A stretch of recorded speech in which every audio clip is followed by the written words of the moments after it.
So welcome, and thank you for supporting the Future Film Showcase 2020.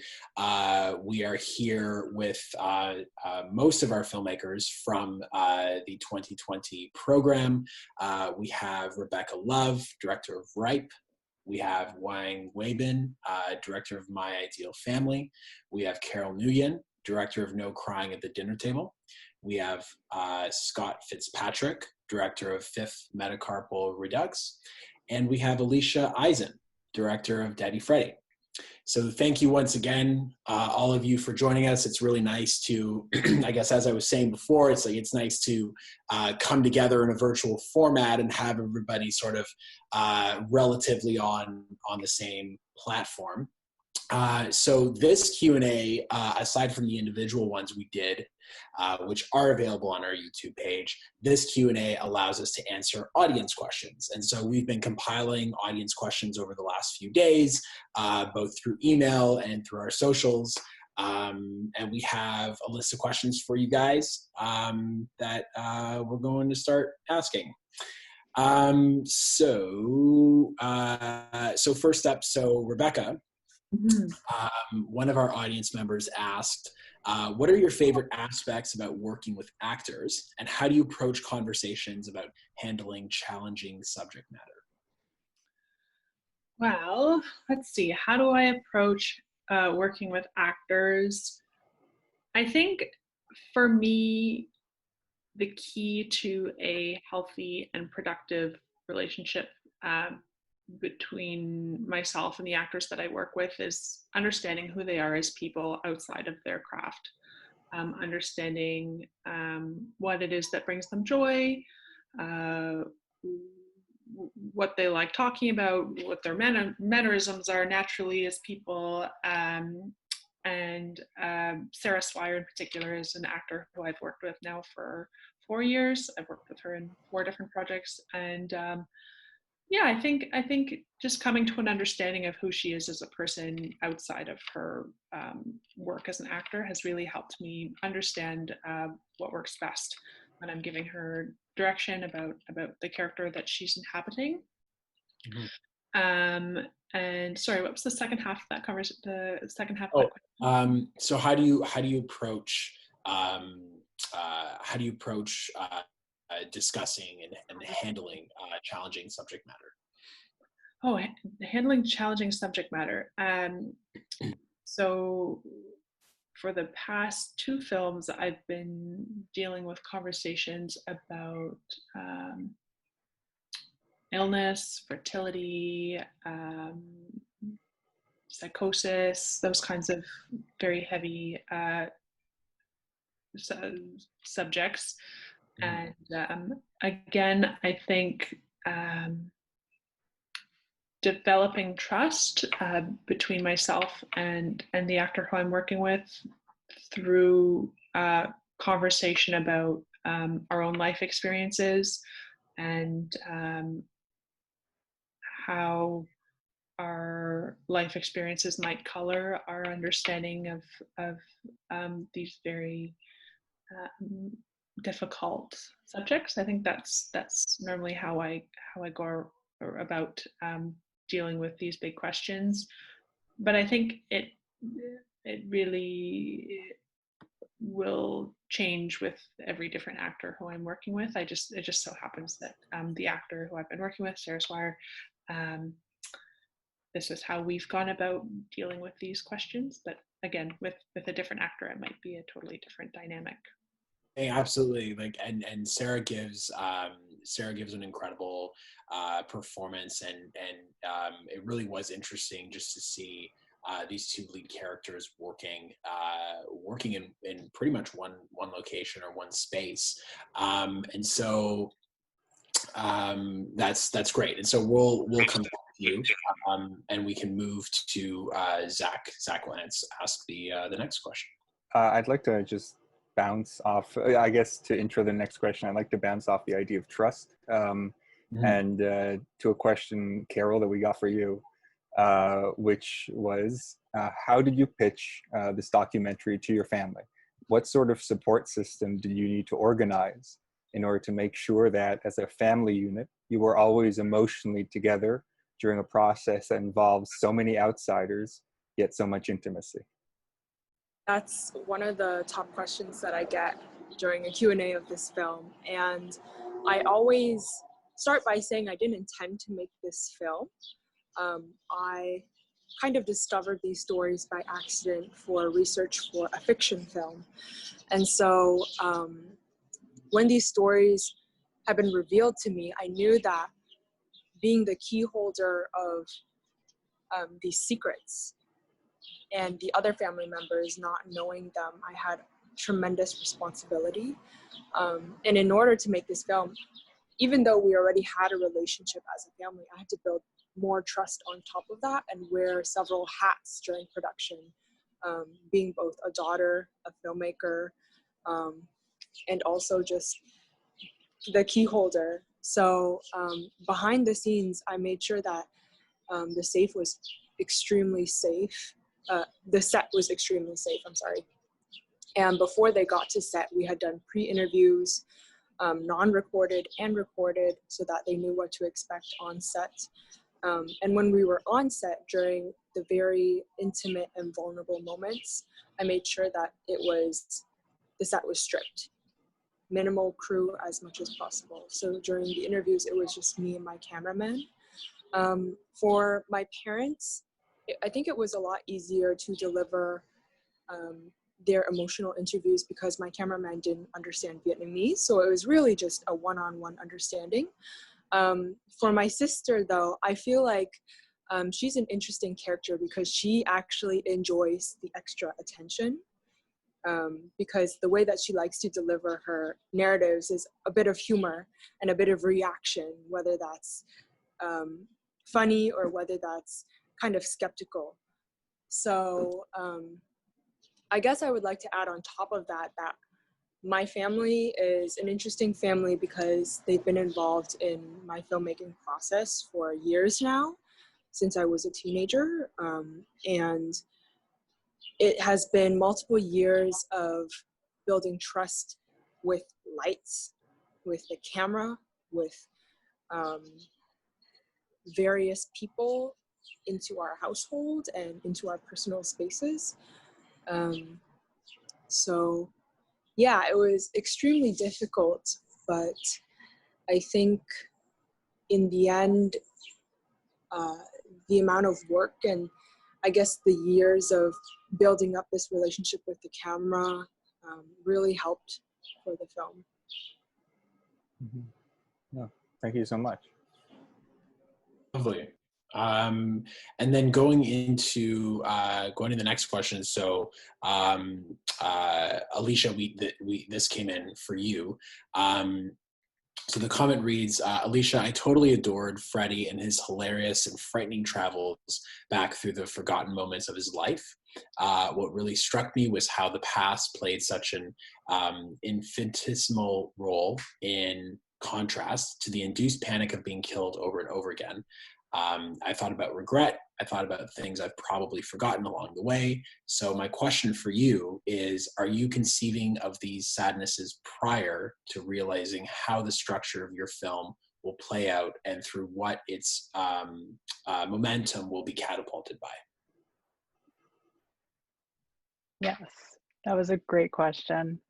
Mm-hmm. So for me with this film, it really started with the idea of just, you know, it wasn't such a, I guess it was a very intuitive film to make. It started as this idea of, wait, what's right and wrong and who gets to say what that really is? And it was all spurred by this very dramatic and cowardly way in which I killed a cockroach at one point. So for me, this kind of sent me into a moral tailspin. Oh my God, am I a horrible person? Am I a good person? And really, I couldn't stop thinking about it. So that's sort of where this film came from. And what I really wanted to show with this film is we can all kind of lead our best idea of life. You know, what is the meaning of life? Is it the little moments? It's the joys.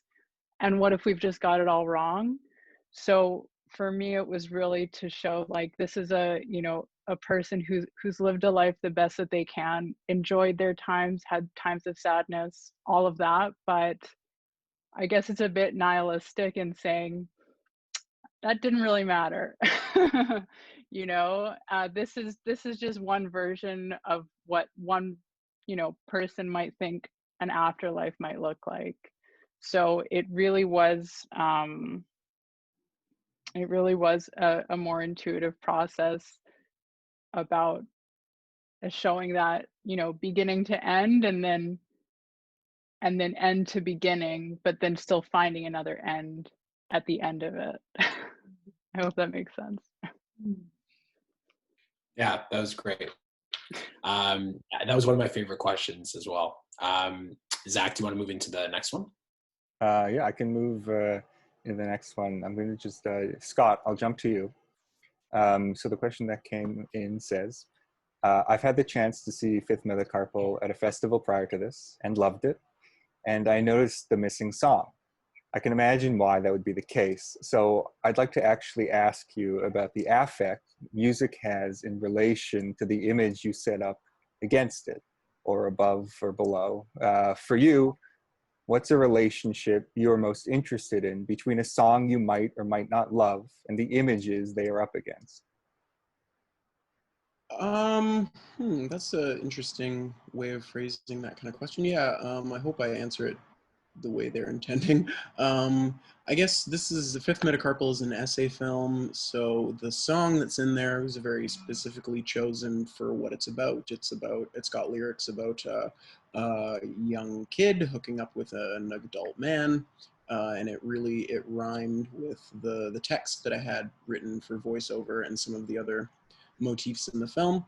And I had wanted, you know, a moment where, you know, to break up the voiceover, because it's a very voiceover heavy piece, and didn't want it to be all voiceover, which now in this instance it is all voiceover. But so I really I wanted something to break up that pace, but then yeah, like for example, in our discussions about how to approach removing the song, it was proposed that maybe we just replace it with another song. But in this particular instance, it was never about like, I just think this sounds cool, or this is a placeholder or something. It's very much like it's a piece of the essay. It's a reference that kind of needs to be in there. So that's why I wrote this new voiceover that talks about the song, and because I still felt it was important, necessary for people to have the song in their head and have an understanding of it, and particularly that one lyric and just the salient bits that I wanted to come across in an essayistic way,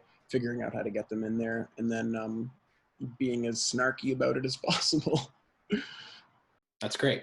Thank you. And then, Zach, did you want to go into the next one? Yeah, Weibin. The question we received for you, almost sort of in tune with Scott's question, was can you elaborate on the shots you've chosen for the film? The relationship between that and the red text is quite evocative, but I'd like to hear what your considerations were in editing them together, whether for you there is any explicit relationship to images and the text that is read over them, or whether it's just a sort of ephemeral quality that was more implicit in your process. I think this has been a struggle for a lot of us filmmakers. When we started out making films, we just resort to intuitions, feelings, and just to these serendipities. I think this film, in this case, it is just a serendipity, a moment where I realized, yeah, this could work. This combination could work. Other filmmakers, a lot of other filmmakers, when they mature more and they try to have a very concrete idea and then they execute. But in this case, it's very random. I didn't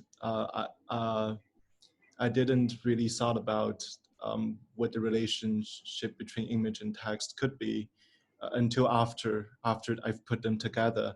And the moment I put them together, I realized it works. So my struggle being that now I know in what circumstances they work in the film. I could perhaps do my next one with precision. In one instance in my film, it is only when the text is I believe speaking of the truth. The line near the ending where when the text reads, "My father is the spiritual leader of the family," and that is, I think, the only moment when image and text has indexical relationship, when they connects to each other, and I think that's when. And for the previously, it's all disconnected. There's no really direct meaning, and that's I think that really shocked me after I've made the film and I've watched it.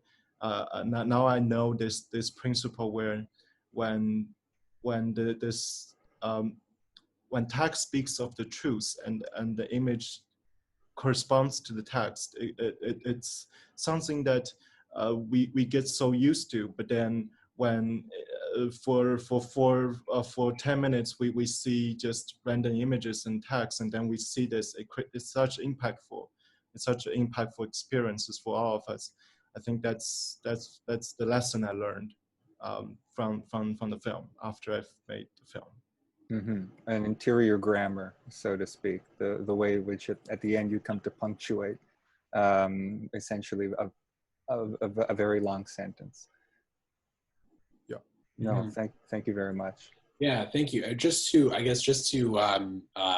move forward from that as well, because I feel like in every one of the pieces in which we've programmed this year, there is a personal thread, and so I have a question.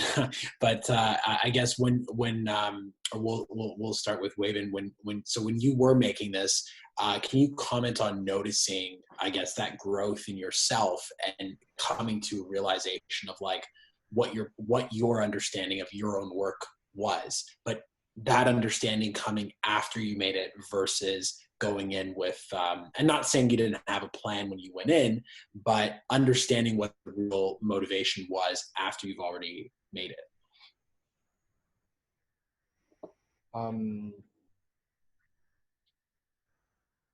Well, it was for a school project.